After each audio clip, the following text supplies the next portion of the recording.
The honourable member for St. Albert, Edmonton. Here, here. Thank you, Mr. Speaker. I rise this evening to participate in this timely emergency debate initiated by my colleague, the honourable member for Lakeland, on the cancellation of the Teck Frontier Mine project, a project in northern Alberta that, if completed, would have had the capacity to produce up to 260,000 barrels of bitumen a day, a project that would have resulted in 2,500 construction jobs, 7,000 permanent jobs, and tens of billions of dollars, indeed $70 billion of new tax revenue. And not only that, Mr. Speaker, it was a project that was supported by and would have been beneficial to the 14 affected Indigenous and Métis communities. And yet here we are tonight. All of that is gone. The project is cancelled. It's history, and it's not coming back. So in the face of the cancellation of a project, what has been the Prime Minister's response? The Prime Minister's response has been effectively to shrug off the cancellation, to say that it was merely a decision of Teck, nothing more and nothing less.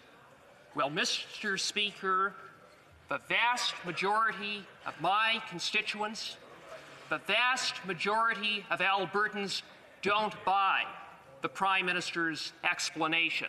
Hear, hear. They know, Mr. Speaker, that there is one person who bears considerable responsibility for the cancellation of Teck, and that is the Prime Minister. Yes, indeed.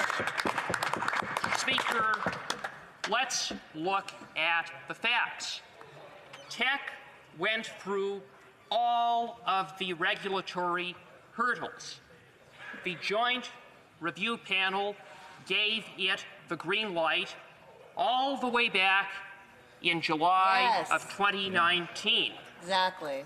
All that needed to be done was for the Prime Minister and his cabinet to give it the final approval.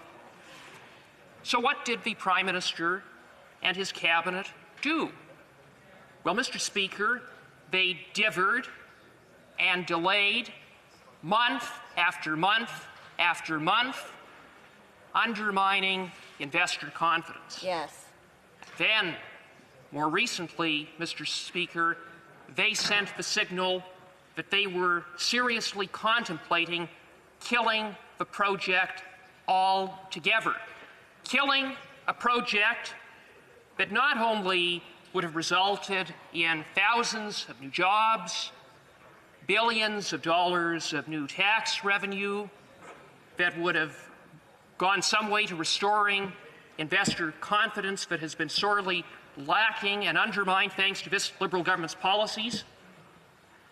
But they were contemplating killing a project that really sets the gold standard when it comes to clean emissions in terms of GHG intensity, which are roughly half that of the oil sands industry average. Yes. That was projected to be carbon neutral by 2050, and indeed a project that the Joint Review Panel noted might actually help reduce overall GHGs, not increase GHGs, having regard for alternate sources. And so, for the Prime Minister, in the face of this devastating news, for my province of Alberta to simply shrug his shoulders and say that it was a decision of Teck truly requires a suspension of disbelief. Because, Mr. Speaker, make no mistake about it, the decision of Teck was not made in a vacuum. It was made within the context of regulatory uncertainty that arises from misguided policies on the part of this government that is literally killing Canada's energy sector. From the tanker ban off the northwest coast of British Columbia to changing the rules with respect to upstream and downstream emissions midway through the approval of Energy East, ramming through Bills C-48 and C-49 at the end of the last Parliament, and I could go on, Mr. Speaker. The message collectively that this government has sent is that Canada is not open for business, that Canada is not open to investment in the energy sector. And the consequences of that, Mr. Speaker, have been devastating. We have seen $200 billion of projects cancelled since this government came to office. We have seen the rig count cut in half, down 50%. Capital investment is fleeing. Indeed, capital investment is down more than 50%. Mr. Speaker, 120,000 people are out of work in the energy sector since this government came to office. We've seen, in terms of equity raised in 2018, a mere $650 million. Now, compare and contrast that to the United States. In 2018, equity and debt raised amounted to $19.4 billion. $19.4 billion in the United States, $650 million in Canada.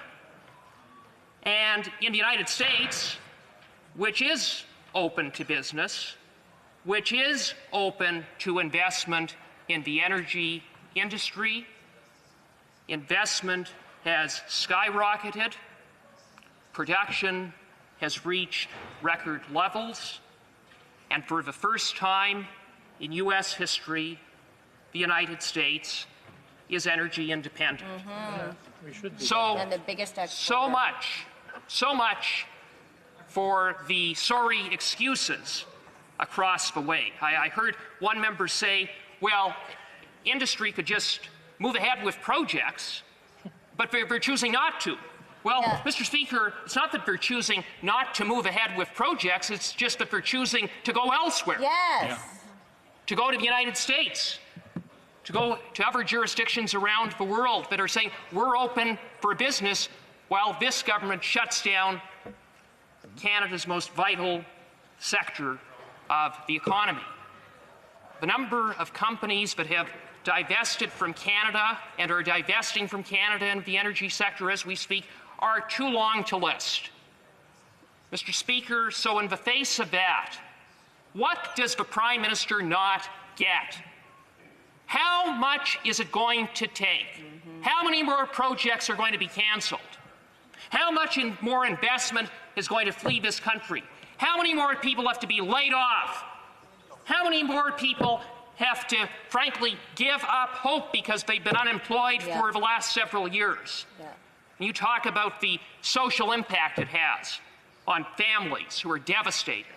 The food bank in my constituency, each and every year that this Prime Minister has been in office, has reached a new record level year after year, thanks to this Prime Minister. It's time that this Prime Minister woke up. It's time that he put Canada first, and as a starting point to do that, he ought to immediately reverse his failed and destructive policies. Hear, hear.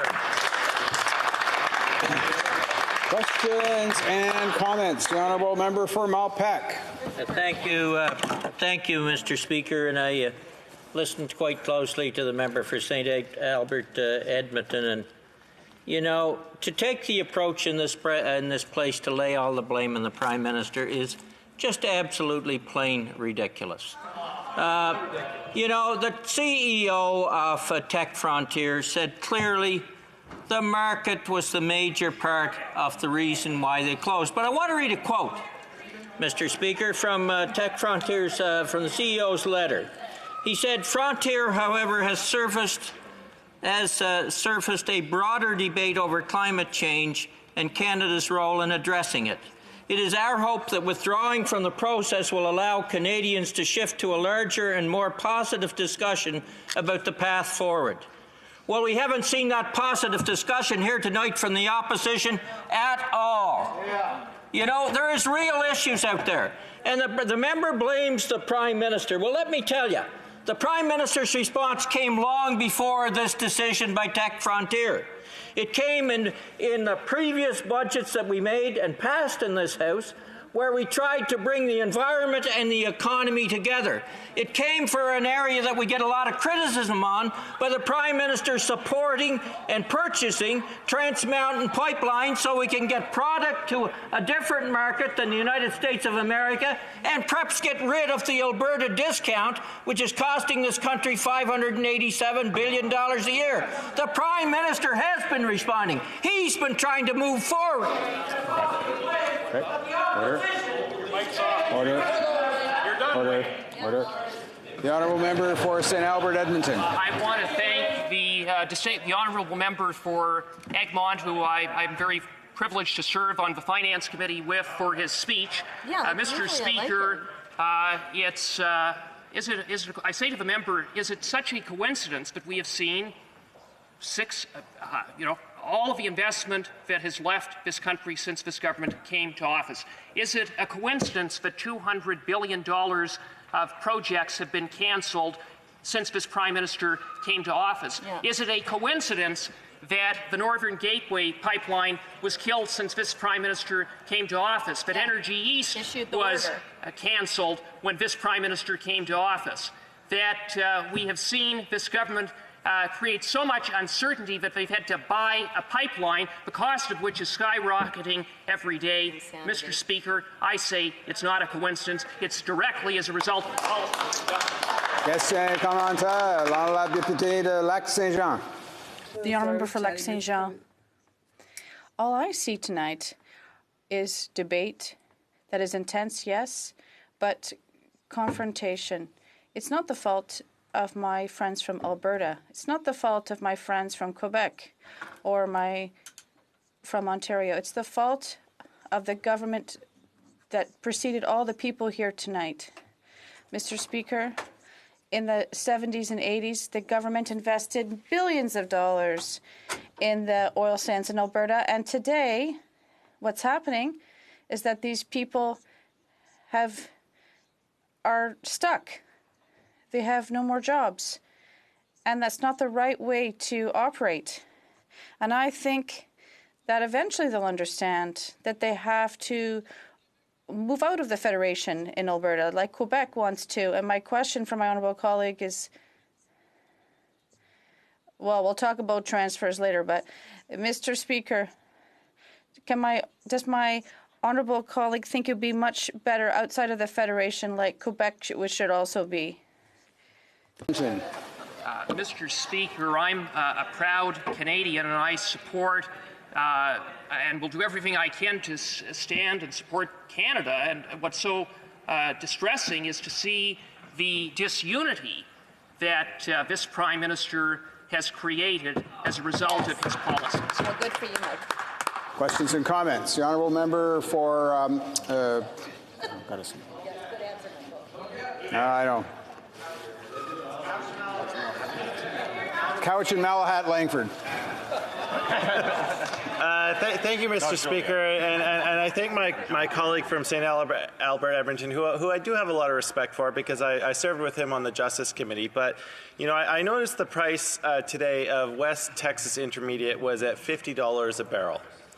And I ask him in all honesty, does he really believe that the price is going to come up to a level in future decades that will make this project sustainable, given all that we know about world oil markets and the pressures that are existent on the world economy, not to mention the incredible threat that we are faced by climate change. I ask him that in all honesty as a friend to really illuminate this House. Does he think that those prices will actually come up to a level that will make this project sustainable? Thank you, Mr. Speaker.